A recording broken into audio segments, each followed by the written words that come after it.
No estoy contando esto como algo ajeno. No es una anécdota que escuché al paso ni un relato heredado sin peso. Lo que voy a decir se ha repetido en mi familia durante años con la misma respiración contenida, con los mismos silencios incómodos, con la misma forma de evitar mirarse cuando el recuerdo vuelve a tocar la mesa.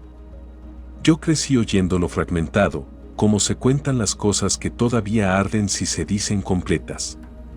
Hoy lo digo entero, porque ya entendí que algunas historias no se guardan, se cargan. Vengo de un municipio que queda entre Celaya, Guanajuato, y la línea invisible que separa a Querétaro. Es una tierra de paso, de caminos, de gente que se acostumbra a caminar sin preguntar demasiado. En mi casa, desde antes de que yo naciera, las peregrinaciones no eran un evento especial, eran calendario, eran herencia. Ir al Tepeyac, a Soriano, a San Juan de los Lagos, no era una promesa hecha en voz alta, sino una costumbre que se repetía como se repite el trabajo del campo o la misa del domingo. Mis padres llevaban apenas un año de casados cuando ocurrió. Eran jóvenes todavía, con esa fe firme que no ha sido puesta a prueba. Caminaban juntos no solo por devoción, sino porque así se aprende a conocerse, compartiendo cansancio, sed, ampollas, silencio. Cada año salían con el mismo grupo, uno grande, organizado, de esos que caminan solo de noche y madrugada, dejando el día entero para dormir y recomponer el cuerpo. La lógica era simple: evitar el sol, avanzar cuando el mundo duerme. El trayecto de León, Guanajuato, hacia Las Cruces, Jalisco, siempre fue el más pesado. No por la distancia, sino por el cerro. Un tramo de puro monte, sin casas, sin luces, sin referencias claras. El camino se angosta, la tierra cambia de sonido bajo los pies y el aire se vuelve distinto, más espeso. Aún así, nunca se sentían solos. Siempre había otros grupos, otros pasos, otras lámparas moviéndose a lo lejos como luciérnagas cansadas. Si alguien se detenía a descansar, si alguien se salía un momento del camino, no había miedo, tarde o temprano pasaba alguien más. Eso era lo normal. Eso era lo seguro. Esa noche, sin embargo, el ritmo se rompió por algo tan simple que nadie habría considerado peligroso. Mis padres se apartaron unos metros del camino para ir al baño. Nada fuera de lo común. El monte estaba quieto, la noche cerrada, pero se escuchaban pasos lejanos, murmullos, el roce de mochilas. Cuando regresaron al sendero, retomaron la caminata tranquilos, a su propio paso, sabiendo que el grupo se había adelantado un poco. No se preocuparon al principio. Caminar solos durante unos minutos no significaba nada. Hasta que el camino empezó a quedarse sin sonido. Primero dejaron de escuchar voces. Luego pasos. Después, incluso el viento pareció retirarse. La oscuridad se volvió más cerrada, no solo porque no hubiera luz, sino porque no había profundidad. Alumbraban con la lámpara y la noche no devolvía nada. No se veía el camino adelante. No había reflejos, no había siluetas. Solo tierra y monte tragándose la luz. Ahí fue cuando mi madre se dio cuenta de que algo estaba mal. No lo dijo de inmediato. Hay silencios que se instalan antes que las palabras. Ajustó el paso para acercarse más a mi padre. Él lo notó. No preguntó. También lo sentía. Ese momento exacto en que el cuerpo se adelanta a la razón. Fue entonces cuando lo escucharon. Al principio fue tenue. Un tintinear irregular, como si algo chocara suavemente entre sí al moverse. Mi padre pensó en danzantes. Cascabeles como los que usan en algunas peregrinaciones, especialmente cerca de San Juan. No era una idea extraña. Miraron hacia atrás esperando ver luces, penachos, más gente acercándose. No había nadie. El sonido continuó. Más cercano. Más claro. Cascabeles marcando un ritmo que no era de caminata, sino de balanceo. Como si quien avanzara no tocara el suelo igual que ellos. El monte, hasta entonces mudo, parecía escuchar con ellos. Fue mi madre quien la vio primero. Una silueta recortada contra la oscuridad. Alta. Demasiado alta para moverse así entre el camino estrecho. Vestida completamente de negro, sin un solo reflejo. No caminaba, se deslizaba, como si el suelo no ofreciera resistencia bajo sus pies. Los cascabeles colgaban de algún punto de su cuerpo, pero no se distinguía de dónde. La figura se acercó sin prisa. No parecía apurada. No parecía cansada. Y aunque todavía no lo sabían, en ese instante exacto, el camino dejó de ser camino. Y empezó a decidir. Mis padres nunca supieron en qué momento exacto dejaron de caminar como peregrinos y comenzaron a avanzar como animales que presienten algo detrás. No hubo una señal clara.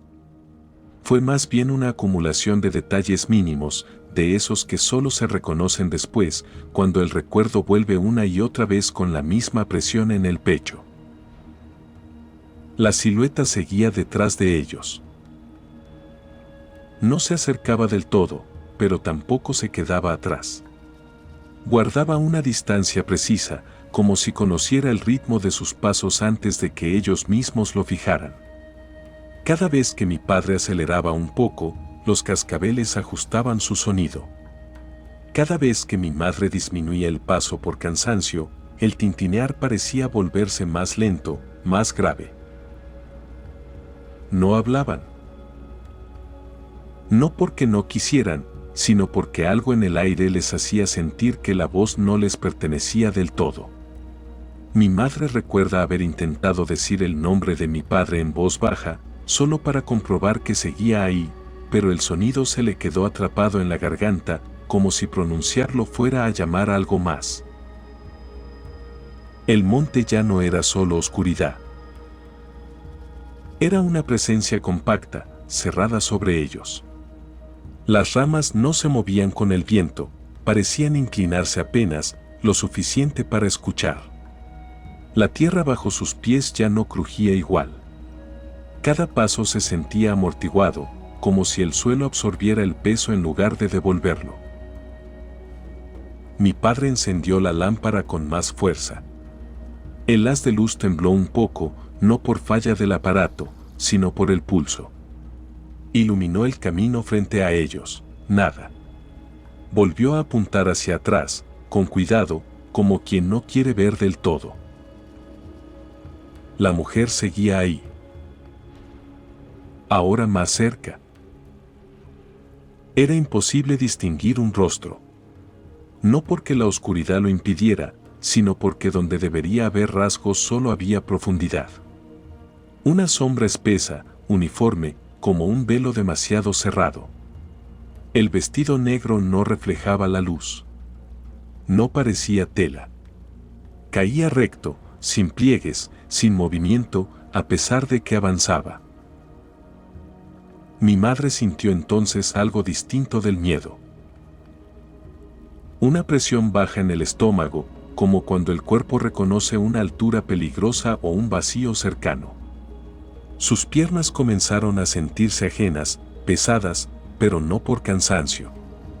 Era como si el camino se alargara solo para ella, como si cada paso costara más de lo que debía. Los cascabeles sonaron justo a su costado. No delante. No detrás. A un lado.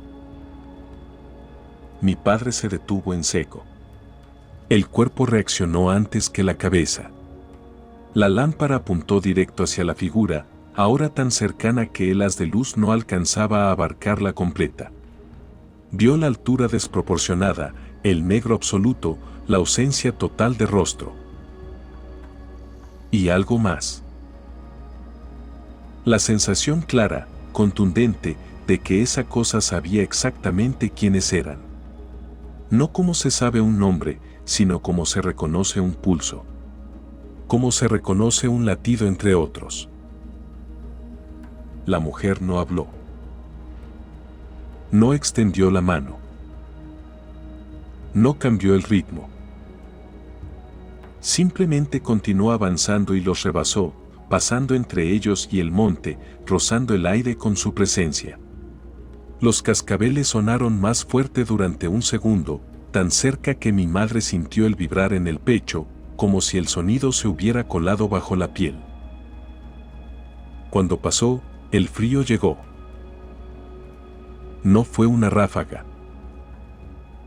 Fue una invasión lenta, que comenzó en la espalda y se extendió hacia los hombros, el cuello, la nuca. El tipo de frío que no depende del clima, sino de algo que se desplaza muy cerca.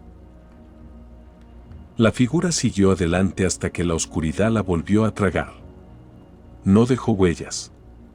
No dejó eco. Solo el recuerdo del sonido apagándose poco a poco, como si alguien se llevara consigo el ritmo del lugar. Mis padres permanecieron inmóviles unos segundos. El silencio que quedó fue peor que el sonido. Un silencio denso, cargado, que parecía exigirles algo. Mi madre sintió una urgencia inexplicable de voltear, de asegurarse de que no estuviera detrás otra vez. No lo hizo.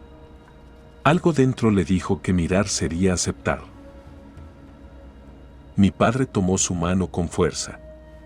No para tranquilizarla, sino para comprobar que ambos seguían ahí. Que todavía tenían peso. Que todavía ocupaban espacio. Reanudaron la caminata sin hablar. Cada paso era consciente. Cada respiración sonaba demasiado fuerte en sus propios oídos. El camino parecía más angosto. El monte, más cercano. Y aunque ya no escuchaban los cascabeles, ambos sabían que la presencia no se había ido. Solo había cambiado de lugar. Y en algún punto del cerro, mientras avanzaban sin atreverse a mirar atrás, el monte comenzó a responder de otra forma, no con sonido, sino con una certeza lenta, pesada, imposible de sacudirse. La certeza de que no estaban solos. Y de que nunca lo habían estado. La noche se volvió un vientre que los engulló sin remedio. Ya no caminaban, se deslizaban dentro del cerro, y el aire que respiraban había cambiado. Era más denso, más frío, y pesaba en los pulmones como si llevaran un saco invisible atado al pecho. El monte, que antes solo observaba, ahora parecía exigir un precio por permitirles atravesar su territorio. Mis padres comenzaron a sentirlo en sus cuerpos primero. No en la mente, no en los ojos, sino en la piel, en los músculos, en el latido de cada arteria. Una opresión lenta que aumentaba con cada paso, una carga invisible que el monte ponía sobre sus hombros, recordándoles que el camino no era solo físico. Que avanzar allí significaba entregarse a algo más profundo. El suelo dejó de ser firme bajo sus pies. A veces parecía que caminaban sobre una capa de niebla pegajosa, otras, que el terreno se movía sutilmente, como si la tierra misma respirara bajo ellos. No era miedo lo que crecían, sino cansancio, pero un cansancio que no podía explicarse por el desgaste normal. Era un agotamiento que descendía desde lo profundo, que comenzaba a morder la voluntad. La oscuridad se volvió más espesa. Las estrellas desaparecieron. El cielo era un techo cerrado, negro y sin ventanas. A lo lejos, el eco de algún animal nocturno no era un sonido sino un lamento antiguo, cargado de un dolor que se filtraba en el viento y calaba hasta los huesos. Mi madre comenzó a sentir que algo se prendía en la piel, como si pequeñas agujas invisibles la atravesaran sin cesar. Se tocó el brazo y encontró la piel intacta, pero el dolor persistía. Una tensión creciente que le apretaba las sienes y hacía vibrar su estómago en oleadas incómodas. Mi padre tuvo que detenerse varias veces. Cada intento de avanzar se encontró con una resistencia que no tenía explicación lógica. El cuerpo dolía como si una sombra invisible lo apretara desde dentro, apretara los músculos, retuviera el aire. Sintió que la lámpara se hacía pesada y que la luz misma parecía flaquear, como si el monte quisiera que se apagaran. El cansancio y el miedo se mezclaban, pero la determinación se mantenía. No había vuelta atrás. No podían dejar el camino sin el grupo, y sin el grupo no podían continuar. El equilibrio era precario, como caminar sobre una cuerda que se deshilachaba con cada movimiento. Entonces llegaron los primeros síntomas visibles. La piel de mi madre comenzó a tornarse extrañamente pálida, como si la sangre que la alimentaba se congelara en las venas. Sus labios perdieron color y sus ojos reflejaron una sombra que no pertenecía a ella. Quiso decir algo, pedir ayuda, pero la voz no salió. Un nudo en la garganta la paralizó. Mi padre, a su lado, empezó a temblar sin razón aparente.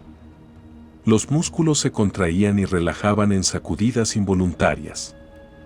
El frío que había sentido antes creció hasta doler, y aunque intentaba mantener la calma, una sensación de urgencia desesperada le punzaba el pecho. El monte parecía observarlos con paciencia inhumana. Cada árbol era un guardián silencioso que juzgaba su avance. Cada rama, cada hoja, cada sombra, les recordaba que allí solo podían entrar quienes aceptaran las reglas no escritas de ese lugar. Y ellos, por su voluntad o por accidente, las habían desafiado. Una voz susurrante, casi imperceptible, comenzó a filtrarse entre el silencio. No era un lenguaje que pudieran entender, pero sus cuerpos lo reconocieron como amenaza y advertencia. Mi madre sintió que esa voz se adhería a su piel, a su sangre, a sus pensamientos, como si el monte intentara reclamarla, poseerla, absorberla. El dolor crecía. La piel parecía arder bajo una llama invisible. El aire se volvió denso y difícil de respirar. La lámpara titubeó y finalmente se apagó, sumiéndolos en una oscuridad total y absoluta. Ya no había luz. Solo el peso del monte y la certeza de que habían cruzado una frontera que no admitía retroceso. Mi padre tomó la mano de mi madre con fuerza, como buscando anclaje a la realidad. Sus dedos se entrelazaron con un temblor desesperado, un pacto silencioso para no sucumbir. Pero la presión era más fuerte que su voluntad. De repente, un alarido lejano, profundo, desgarrador, atravesó la noche. No sabían si era un animal, un espíritu, o el mismo cerro protestando. Pero su cuerpo reaccionó antes que la mente, un estremecimiento recorrió su espina dorsal y un escalofrío se clavó en sus entrañas. Ambos supieron, sin necesidad de palabras, que el precio estaba siendo cobrado. Que sus cuerpos ya no eran solo cuerpos, sino terreno de una batalla invisible entre lo visible y lo que no debe ser visto. Y que el monte había decidido. La oscuridad ya no era ausencia, sino presencia viva. Era un manto que los envolvía, que se filtraba en cada poro, que se pegaba a la carne y al alma con un peso imposible de medir. El monte ya no solo observaba ni respondía, ahora dictaba, imponía, decidía. y sus decisiones eran irrevocables. Mis padres, agotados, casi sin fuerzas, continuaban avanzando. Sus cuerpos, frágiles y heridos, se habían convertido en símbolos de resistencia y entrega. Cada paso era un acto de voluntad contra la fatiga, contra el frío que quemaba, contra la sombra que ya no solo los rodeaba sino que parecía habitar dentro de ellos. Los latidos del corazón dejaron de ser un ritmo conocido. Se transformaron en tambores ancestrales que resonaban dentro del pecho, sincronizados con un pulso más antiguo que el tiempo. El cansancio y el miedo dieron paso a una extraña calma, como si el cuerpo aceptara el sacrificio inevitable. La mujer sin rostro reapareció. No estaba ya a distancia, sino cerca, tan cerca que su sombra se fundía con la de ellos, que su silencio pesaba en el aire como una sentencia. Era un espectro sin forma, pero con la fuerza implacable de lo desconocido. Mi padre sintió un estremecimiento que recorrió su espalda. La lámpara, que parecía ya un objeto inútil, parpadeó una última vez y se apagó. Sin luz, la visión se volvió un acto de fe, un salto al vacío que solo la entrega completa podía sostener. Entonces, el monte habló. No con palabras, sino con sensaciones. Con un frío que mordía los huesos, con un viento que parecía cantar una canción olvidada, con un silencio tan absoluto que retumbaba en el pecho. Fue en ese instante cuando mis padres comprendieron el precio. No era solo el cuerpo el que pagaba, sino la esencia misma. La transformación comenzaba, lenta, irreversible. Cada fibra de su ser se entrelazaba con el monte, con la sombra, con la mujer sin rostro. Ya no eran simples peregrinos, sino parte de un ritual antiguo, un pacto sellado en la oscuridad. El dolor se volvió un lenguaje. Había heridas que no sangraban, marcas invisibles que ardían con una intensidad que solo el alma podía sentir. La piel se erizó, el aliento se hizo corto, y la mente flotó en un limbo entre el miedo y la aceptación. Mis padres se aferraron el uno al otro. No para resistir, sino para acompañarse en la entrega. En ese abrazo se mezclaban la fuerza y la rendición, el amor y la incertidumbre. Sabían que no todos volverían del monte, que algunos cuerpos se quedarían atrás y que otros regresarían distintos, cambiados para siempre. La mujer sin rostro se desvaneció en la penumbra. Pero su presencia quedó tatuada en el aire, en la piel, en la sangre. Era un sello invisible que marcaba el fin del camino y el comienzo de algo nuevo. El monte, silencioso y eterno, permitió que la noche se cerrara sobre ellos. El último vestigio de luz desapareció, y con él, el pasado quedó atrás. Lo que regresaría, si es que regresaba, sería distinto, transformado por la fuerza de la oscuridad y el misterio. Y en esa transformación, en ese descenso final, se cerró el ciclo. Una puerta invisible se selló, un pacto eterno se reafirmó. Mi familia había cruzado el umbral, y la historia, aquella que hoy comparto con ustedes en chamán, quedó grabada en la memoria del monte y en el alma de quienes la escuchan. El eco de esta noche se disuelve en el silencio, pero su huella permanece en nuestro ser. No olvidemos que el camino sagrado exige respeto y entrega, y que en cada paso, el monte susurra su verdad. Si esta historia despertó en ti algo profundo, te invito a suscribirte al canal Chamán, donde las voces ancestrales siguen contando sus secretos. Comparte este relato, acompáñanos en futuros encuentros, y juntos cruzaremos las fronteras entre lo visible y lo sagrado. Chamán, cruzando la frontera entre lo real y lo sagrado.